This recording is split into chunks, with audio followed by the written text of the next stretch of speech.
Hello and welcome to this how-to video from eWardWinning Outdoors at ewardwinning94.wordpress.com. Today's how-to video is going to be something a little bit different. I am not a super high-tech individual, but like almost anybody these days, I have to use a computer a lot. And I recently had an issue where several of my computer keys were not working well. I would hit the key and it would not necessarily produce the letter or the number. So I made the mistake of finding some electric contact cleaner that said it was good for computers, and I cleaned the keys with them, and almost immediately the keycaps came off.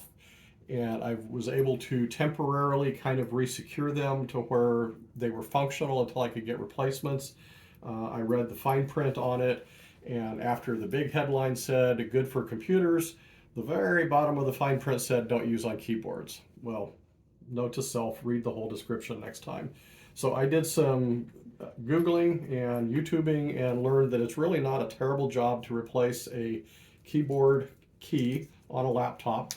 So I was able to find a source for what I needed, and the source that I found that I've used successfully so far I bought one key just to see if it worked and if it was something I could actually tackle. It was laptopkey.com. I have no affiliation with them whatsoever, other than the fact I have purchased a couple things from them and they worked well. To start with, I want to show you something here, and it may be a little hard to see on the video, but this is the back of the key, and you've got to make sure that the one you're ordering is the correct replacement. If it's not, you're going to have a real serious problem. So when you're ordering your keys, what I would suggest is go ahead and remove your old key before you order the new one, because there's 2 or 3 different types of connections even within the exact same model. When I looked up the model for my, this is a Hewlett-Packard laptop keyboard, I looked up the exact model and there was 2 different options. So you want to start with a small screwdriver or something, and T is one of the ones that's giving me trouble. So I'm going to just reach under it with this screwdriver and lift it up.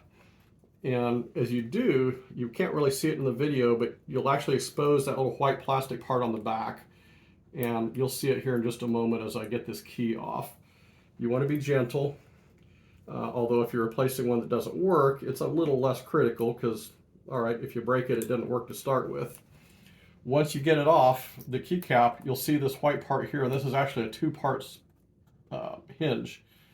And that comes in several different shapes, and if you get the one with the wrong shape, it will not work on your replacement. It just won't. It won't fit.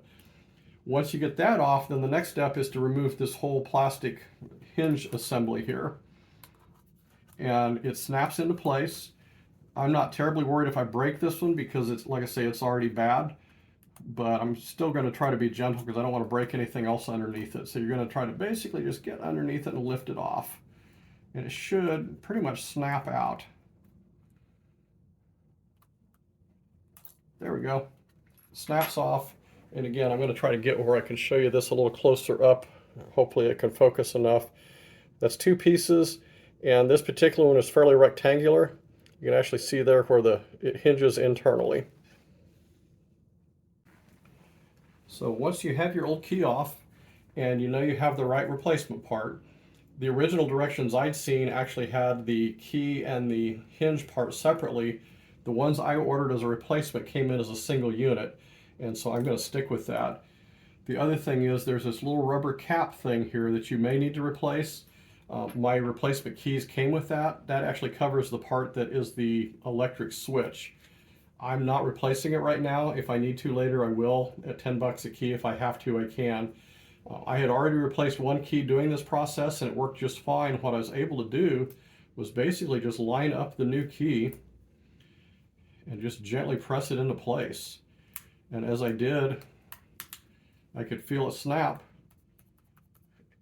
and that feels like a functional computer key. Time will tell when I fire it up if it actually works, but it feels a lot better than the old one did. So hopefully we have it fixed.